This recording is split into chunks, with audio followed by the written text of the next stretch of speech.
Surat collector કચેરીએ આવેદનપત્ર આપવા પહોંચેલા આમ આદમી પાર્ટીના નેતાએ જણાવ્યું હતું કે ગુજરાતમાં છેલ્લા 30 વર્ષથી ભાજપનું એક ચક્રી શાસન ચાલે છે। પંચાયતથી લઈને વિધાનસભા સુધી ભાજપ રાજ કરે છે। આટલા લાંબા સમય દરમિયાન કોઈ પાર્ટી શાસનમાં રહે તો એ રાજ્યની મોટાભાગની સમસ્યાઓનું નિરાકરણ થઈ જવું જોઈએ, પણ આમ છતાંય ગુજરાતમાં મોંઘવારી અને બેરોજગારીનો દર ઊંચો રહ્યો છે।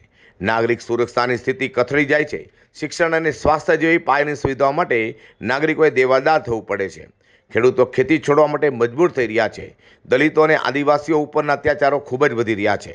તો વધુમાં જણાવ્યું હતું કે આમ આદમી પાર્ટી નાની પાર્ટી છે, પણ એમાંય છતાંય દિલ્હીમાં છેલ્લા 10 વર્ષમાં અનેક ક્રાંતિકારી તેને કાર્યો કર્યા છે। શિક્ષણ, સ્વાસ્થ્ય, જાહેર પરિવહન, વીજળી, પાણી વગેરે જેવી પાયાની જરૂરિયાતો વિનામૂલ્યે આપ્યા બાદ પણ બજેટ ફાયદામાં રહે છે। પાયાની સુવિધાઓ સિવાય અન્ય એક સુવિધાઓ દિલ્હીના નાગરિકોને અપાઈ રહી છે। હવેથી તો દરેક મહિલાને દર મહિને 2100 રૂપિયા પણ અપાશે। અલગ અલગ રાજ્યોમાં ચૂંટણી લડતી વખતે ભાજપ પણ એવા વચનો આપે છે કે ભાજપ પણ મફત ગેસનો બાટલો, મહિલાઓને 2500 રૂપિયા, પશુતાને 21,000 રૂપિયા વગેરે જેવા સુવિધાઓ આપશે।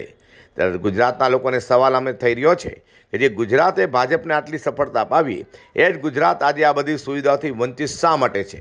આથી ગુજરાતના તમામ ઈમાનદાર નાગરિકો વતી આપ દ્વારા માંગણી કરાઈ હતી કે ગુજરાતની મહિલાઓને પણ દિલ્હીની જેમ દર મહિને 2100 રૂપિયા આપવામાં આવે, શિક્ષણ સ્વાસ્થ્ય સુવિધાઓ મફતમાં આપવામાં આવે, બસ મુસાફરી વિનામૂલ્ય કરવામાં આવે, વડીલોને નિઃશુલ્ક તીર્થયાત્રા કરવામાં આવે, તેમજ એ તમામ જરૂરી સુવિધાઓ આપવામાં આવે જે આપવાનું વચન ભાજપ અન્ય રાજ્યોમાં આપે છે।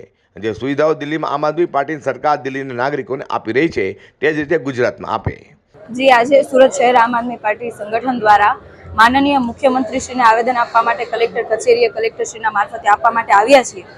આપણને બધાને ખબર છે કે છેલ્લા 30 વર્ષથી ગુજરાતની અંદર ભારતીય જનતા પાર્ટીની સરકાર છે, પણ સુવિધાના નામે એકદમ ઝીરો છે।